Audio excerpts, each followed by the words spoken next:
নমস্কার বন্ধুরা, আমার চ্যানেল এনজয় উইথ অনুরূপাতে আপনাদের সকলকে স্বাগত জানাই।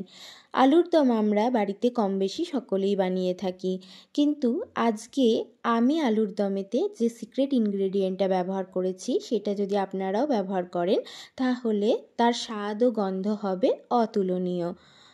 এখানে আমি কড়াইতে সর্ষের তেল দিয়ে সেখানেতে দিয়ে দিয়েছি 2টো শুকনো লঙ্কা, কয়েকটা ছোট এলাচ ও দারচিনি আর 2টো তেজপাতা ফোড়নে।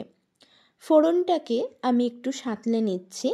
ফোড়নটার থেকে একটু ভাজা গন্ধ বেরোতে শুরু করলে তখন তার মধ্যে আমি দিয়ে দেব কেটে রাখা আলুগুলো।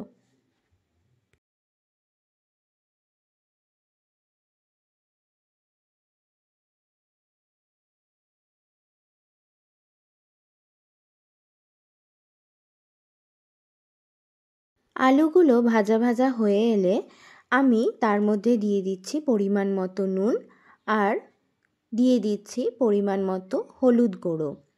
হলুদ গুঁড়োটা দিয়ে আমি ভালো করে নেড়ে নেব আলুগুলো। তারপরে দিয়ে দিচ্ছি পরিমাণ মতো লঙ্কা গুঁড়ো। লঙ্কা গুঁড়োটা দিয়েও আমি খুব ভালোভাবে নেড়ে নেব। লঙ্কা গুঁড়োটা দিয়ে আমি ভালো করে নাড়াচাড়া করে নিয়েছি।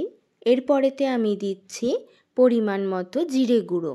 জিরে গুঁড়োটা দিয়েও আমি একই রকমভাবেই আবার নাড়াচাড়া করে নেব, যতক্ষণ না পর্যন্ত জিরে, লঙ্কা, হলুদ এই সব কিছুই একটু ভাজা ভাজা হয়ে যাচ্ছে।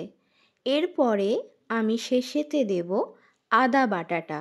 আদা বাটা যদি আমরা আগে ব্যবহার করি তাহলে আদা বেশি ভাজা হয়ে গেলে তেতো লাগে খেতে, সেই জন্যই আমি আদা বাটাটা সবার লাস্টে দিচ্ছি। আদাটা দেওয়ার পরেতে এটাকেও আমি খুব ভালোভাবে আলুর সাথে কষিয়ে নেব। দিয়ে দিচ্ছি কুচিয়ে রাখা টমেটো। টমেটোটা দিয়ে নাড়াচাড়া করার পর যখন একটু সিদ্ধ হয়ে আসবে তখন উপর থেকে দিয়ে দেবো ছাড়িয়ে রাখা কড়াইশুঁটিগুলো। একটু নাড়াচাড়া করে নিয়েই দিয়ে দিচ্ছি সামান্য পরিমাণে চিনি। চিনিটা দেওয়ার পরেতে আবারও ভালো করে সব কিছু একসাথে মিশিয়ে নিয়ে দিয়ে দিচ্ছি পরিমাণ মতো জল।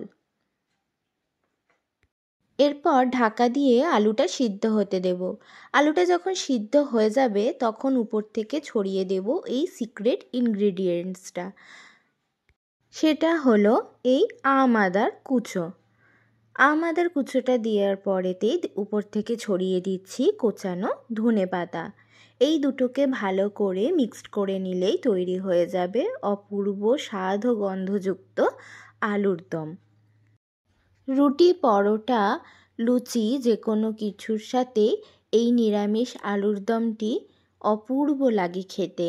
আপনারাও বাড়িতে বানিয়ে খেয়ে দেখুন আর আমাকে কমেন্টে জানান কেমন হলো।